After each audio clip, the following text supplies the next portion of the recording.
سلام تماشابینان گرامی، خلاصه خبرهای مهم 18 اپریل تاجیکستان و منطقه را از پایگاه خبری بامداد برایتان پیشکش میکنیم.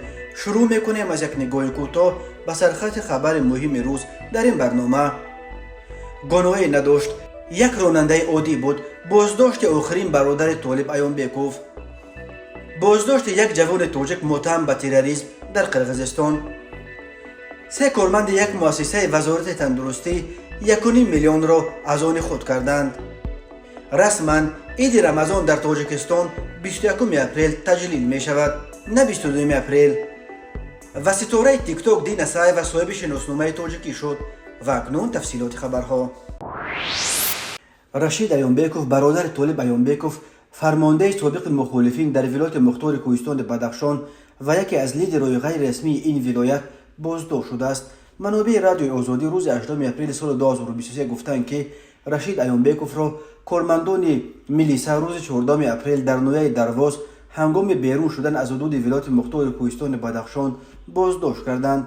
هنوز مقامات سبب بازداشت او را شرح ندادند. یک تن از نزدیکان رشید ایانبکوف روز 18 اپریل در صحبت با رادیو آزادی این خبر را تصدیق کرد و گفت که حالا او در بازداشتگاه شهر خوروغ نگهداری می شود. از 3 برادر او فقط همین برادر دومش در آزادی بود. در مجموع از این عائله 9 نفر در زندان هستند، گفت مصاحب رادیو آزادی. نزدیکانش میگویند رشید ایانبکوف هیچ گناهی نداشت و یک راننده عادی در بیمارخانه یاری تاجیلی بود.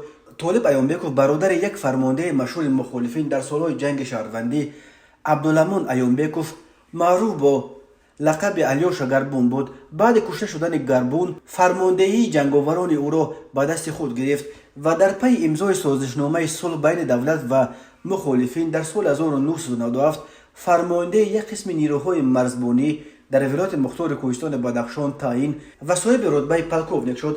طالب ایانبکوف بعد چند سال از خدمت حربی کنار رفت، ولی نفوذش را در شهر خوروغ و اطراف آن حفظ کرد و یکی از لیدرهای غیر رسمی ولایت مختار کوهستان بدخشان به شمار می رفت. سال 2012 مقامات مسئولیت قتل جنرال عبدالله نظروف، سردار اون وقته ریاست کمیته امنیت ملی در ولایت مختار کوهستان بدخشان را به گردن طالب ایانبکوف و نفران او بار کردند و با جرم قتل این جنرال برادر او عاقل ایانبکوف و راننده‌اش حمزه مرادوف همان وقت دستگیر و متناسباً به 16 و 17 سال زندان محکوم شدند.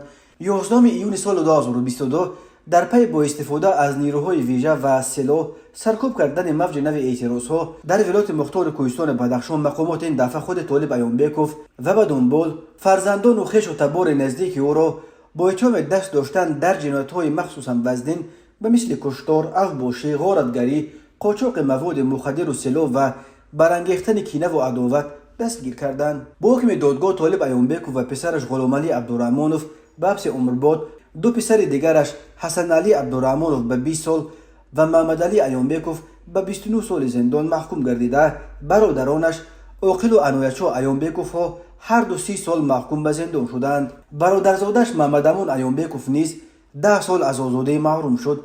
عاقل ایانبکوف در حال به 30 سال زندان محکوم شد که از سال 2012 به این طرف الکی 11 سال باز در پس پنجره قرار دارد. سال 2022 در جریان سرکوب اعتراضهای بدخشان بیش از 30 نفر کشته و حدود 200 تن دیگر دستگیر شدند.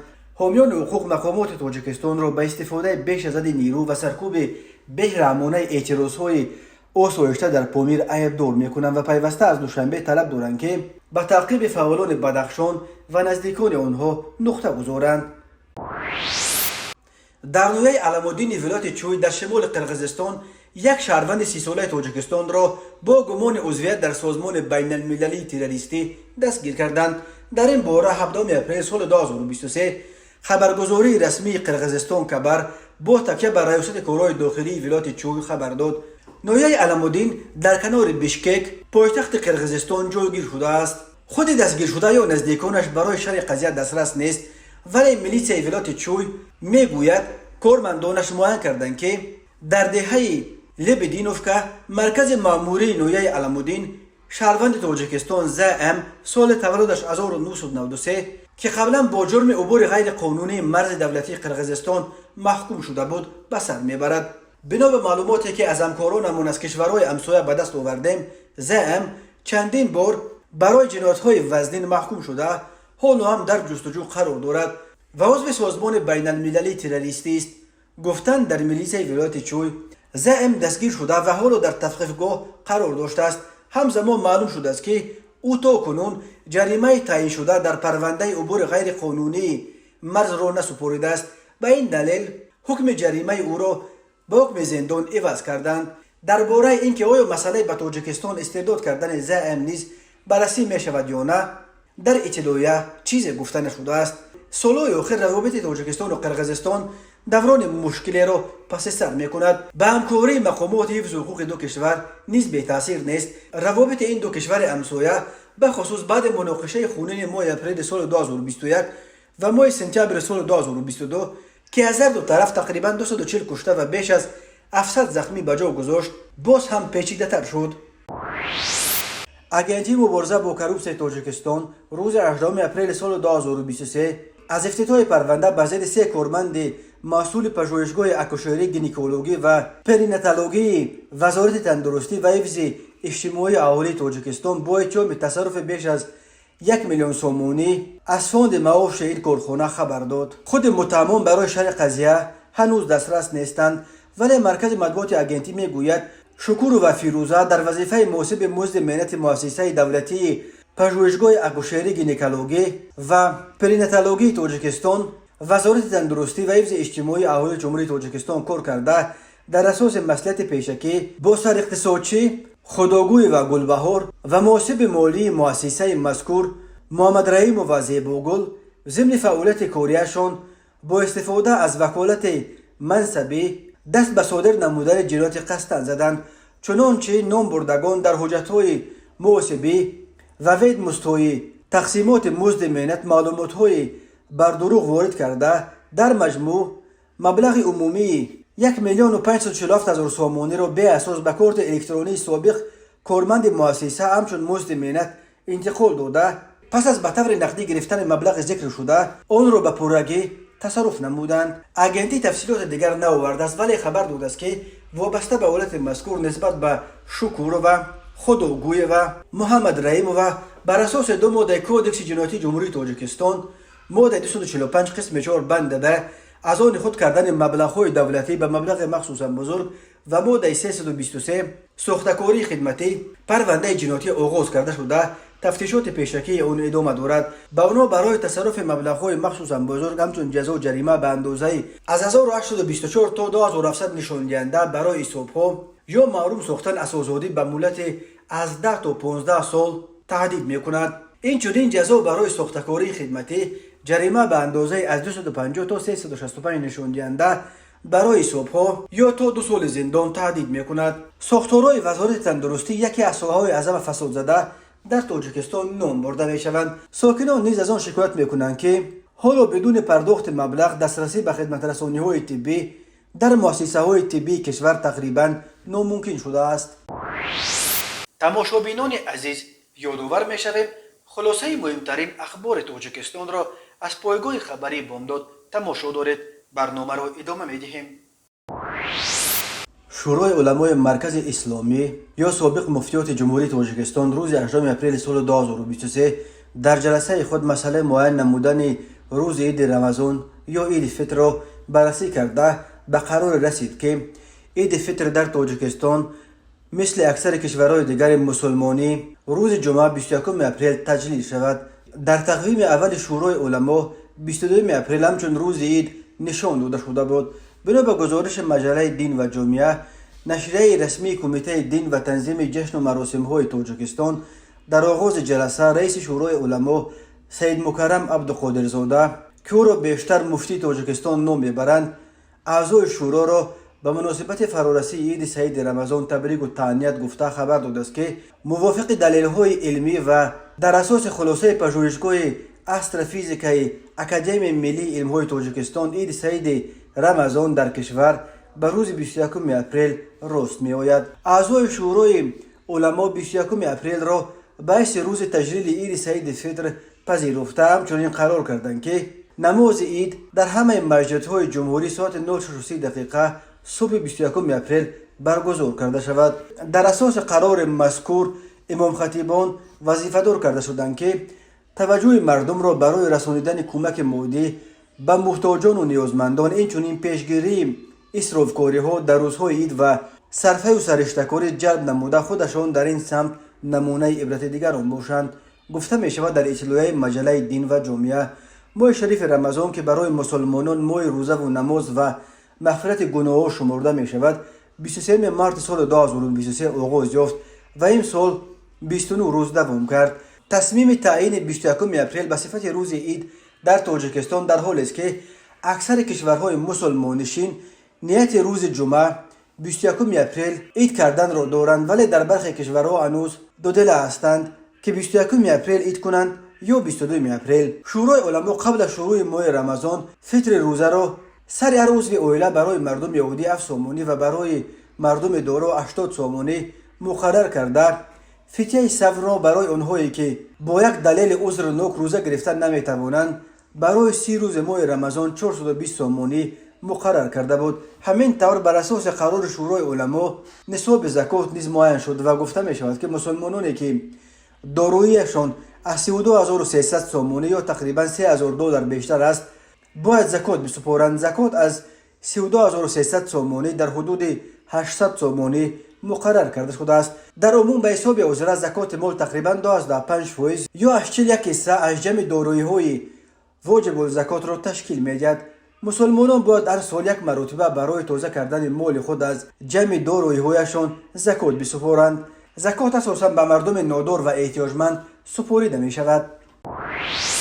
وزارت کارهای داخلی تاجیکستان روز 18 اپریل سال 2023 خبر سوختار در یکی از بلندنشانه‌های شهر وحدت را تصدیق کرد و گفت که این سوختار به ساکنان به مبلغ 86000 سومانی ضرر رساند. وزارت کارهای داخلی گفت سوختار شب 15 به 16 اپریل سال 2023 ساعت 00:49 در آشیانه ششم بنای استقامتی واقع در کوچه ارچگیتوف شهر وحدت به عمل آمد. هنگام به محل حادثه حاضر شدن آتش نشانان در مساحت تقریبا 450 متر مربع بالاپوش بنای استقامتی آتش کشاد و دود غلیظ فرا گرفت. خف به واسطه پهن گردیدن علنگه آتش به دیگر قسمت‌های بنا به میان آمده بود. از جانب کارمندان خدمات دولتی آتش نشانی وزارت کارهای داخلی راه‌های پنشوی آتش فوراً در همه سمت‌ها پیشگیری کرده شد. در نتیجه گذراندن عملیات فوری تاکتیکی آتش نشانی به کارمندان خدمات آتش نشانی میسر گردید که سوختار را در ساعت 03:53 در مساحت اولش به پررگی خاموش نمایند. گفته می شود در اطلاعیه وزارت کارهای داخلی گفت خوشبختانه از سوختار هیچ کس ضرر جسمانی نبرداشته است و فوت آدم‌ها نیز به قید گرفته نشده است، ولی موافق حساب‌های پیشکی مبلغ ضرر از سوختار 86000 سومانی را تشکیل می‌دهد. وزارت کارهای داخلی گفت تحقیق حادثه سوختار از طرف متخصصان ادامه دارد. این نهاد در اطلاعیه‌اش درباره سبب سوختار چیزی نگفته است، ولی از پلوس از قبل مقامات خدمات آتش نشانی خبر داد که بنا به خلاصه مقدماتی سوختار در نتیجه رسش کوتاه ناقل‌ها در یکی از منزل‌های این بنا به عمل آمده است. مقامات رسش کوتاه ناقل‌های برق و ترکیدن بالون‌های گاز را از سبب‌های عمده سوختار در تاجیکستان می‌نامند. بلاگر 24 ساله زاده تاجیکستان دینا سایوا یا مدینه بسایوا که او را ملکه تیک تاک و یکی از بایترین بلاگرهای روسیه می‌نامند در صفحه‌اش در اینستاگرام با نشر یک عکس خبر داد که صاحب شناسنامه خارجی تاجیکستان شده است. در عکسی که او روز 14 اپریل سال 2023 در اینستاگرام نشر کرد دینا سایوا در مرکز دوشنبه شناسنامه خارجی خاکستررنگ تاجیکی در دستش ثبت شده است. گفتنی است که دینا سایوا در اینستاگرام 7.5 میلیون آبونچی دارد و شماره پیروانش در تیک تاک به 19,300,000 نفر رسیده است. دینا سایوا 24 سال دارد. نام اصلی او مدینه بسایوا بوده. ملکه آینده تیک تاک روسیه 24 آگوست سال 1999 در دوشنبه پایتخت تاجیکستان در یک خانواده فقیر به دنیا آمده است و هنوز در ایام کودکیشان همراه پدر و مادر و دیگر اعضای عائله‌شان به یکاترینبورگ روسیه کوشیدند. در تابستان سال 2021 دینا سایوا خبر داد که با مسئله شهروندی روسیه‌اش مشکل پیدا کرده است و در پی جستجوی یک ادوکات خوب برای حمایت منفعت‌هایش میباشد. دینا سایوا شرح نداد که در مسئله شهروندیش چه مشکل و با کدام سبب پیش آمده است، ولی از مخلصانش خواست که اگر مدت غیب زند نگران نباشند. برای من جالب است این احساس که تو را چگونه میتوانند از شهروندی محروم کنند گفته بود و بعد حمله نظامی روسیه به اوکراین و جاری شدن تحریمات به ضد روسیه بسیاری از شخصیت‌های شناخته این کشور به خاطر سفرهای بدون ممانعت به خارج شناسنامه روسی خود را به شناسنامه و شهروندی کشورهای دیگر عوض کردند. از جمله بلاگر مشهور روس ایلیا ورلاموف اخیراً خبر داد که صاحب شهروندی و شناسنامه ترکمنستان شده است، از بس که شناسنامه خارجی تاجیکستان تنها به شهروندان این کشور داده می شود. این به معنای آن است که دین سایو نیز شهروندی تاجیکستانش را برقرار کرده است. کمیته ولایت‌های فوق‌العاده تاجیکستان 18 اپریل سال 2023 با تکیه به معلومات اگنتی هواشناسی کشور خبر داد که در شبانه روز نزدیک در قلمرو شهر و ناحیه‌های جنوب و مرکزی تاجیکستان از جمله در ناحیه نوسر خسرو، قبادیان، شهر توز، جیهون، دوستی، پنج، رومی، بخش، دنغره، واسه و شهرهای بختر و کولوب ولایت ختلون و ناحیه یاون و شهر نورک، حصار و در ترسونزاده و دوشنبه، همچنین در قسمت جنوبی ولایت سوخت، استرافشان، سپیتامین، مشچو، جبو رسولوف، خوجند، کون بودم، اسفره، پنجکند به دلیل عوامل‌های متئورولوژی یعنی چند باد که توسط منطقه‌های جنوب و غرب، جنوب و جنوب شمال جمهوری وارد شدند به چنگ و غبار آلوده شدن هوا پیش بینی کرده می شود. هواشناسان می گویند خاک بارش در تاجیکستان از 19 اپریل کمش تا 22 اپریل دوام می کند. در این رابطه کمیته ولایت‌های فوق‌العاده از ساکنان خواسته است در این روزها به نفران گرفتار بیماری‌های دل و رگ‌ها، دیابت قند و فشار خون توجه بیشتر نشان دهند. رانندگان و دزدداران سیاحی و گردشگران نیز باید در این روزها سرعت حرکت در راه‌ها و قاعده‌های بی‌خطری حرکت را قطعاً رعایت کنند. رعایت فاصله بین ماشین‌ها خیلی مهم است چون احتمال ریزش سنگ از کوه‌ها نیز زیاد است. به شعبه وزارت کارهای داخلی دو در ناحیه شامنصور عریضه مرد 42 ساله ساکن ناحیه مذکور وارد گردیده است که اولای ماه سپتامبر سال 2021 در حدود ناحیه شامنصور مرد 60 ساله ساکن همین ناحیه با راه فریب به باوریش در آمده از او یک عدد автомاشین تمغه BMW را به مبلغ 125,000 سومانی نرخ گذاری کرده گرفته و وعده داده است که در مدت کوتاه مبلغش را برمیگرداند. اما نام برده از این مبلغ 45,000 سومانیش را داده باقی مانده 80,000 سومانی را برنگردانیده است. از روی حادثه مذکور تفتیشات ادامه دارد. به شعبه وزارت کارهای داخلی در ناحیه واسه با عریضه مرد 30 ساله ساکن ناحیه مذکور مراجعت نموده است که سحنه 7 اپریل سال 2023 تخمینا ساعت 08:00 دقیقه هنگام در بازار خلبوق بودنش شخص نامعلوم به طریق پنهانی از نزد دکانش یک مقدار اشیاءها و لباسهای زنانه و کودکانه را دزدیده از جای حادثه غیب زده است. ضرر رسانده شده 8500 سومانی را تشکیل می‌دهد. هنگام گذراندن چهاربینی‌های اپراتیوی جستجویی از جانب کارمندان میلیسیا مرد 41 ساله ساکن همین ناحیه با گمان صادر نمودن جنایت دزدی دستگیر کرده شد. اینچنین هنگام گذراندن چهاربینی‌های اپراتیوی جستجویی از جانب کارمندان میلیسیا مرد 30 ساله ساکن ناحیه بلجوان همچون گمانبر در صادر نمودن جنایت دزدی دستگیر کرده شد. نام برده ماه نوامبر سال 2022 با راه پنهانی از زمین‌های چراگاه یک سر چهارهای کلان شاخدار مرد 44 ساله ساکن ناحیه مذکور را دزدیده از جای حادثه غیب زده است. ضرر رسانده شده 5000 سومانی را تشکیل می‌دهد. اوید به این حادثه تفتیشات ادامه دارد. تماشابینان عزیز و گرامی، این بود مرور به خلاصه چند خبر مهم امروز تاجیکستان. خبر و گزارش‌های بیشتر از تاجیکستان و درباره تاجیکستان و اطراف آن را در سامانه پایگاه خبری بامداد در این نشانه پیگیری نمایید: www.bomdad.com. خوش باشید.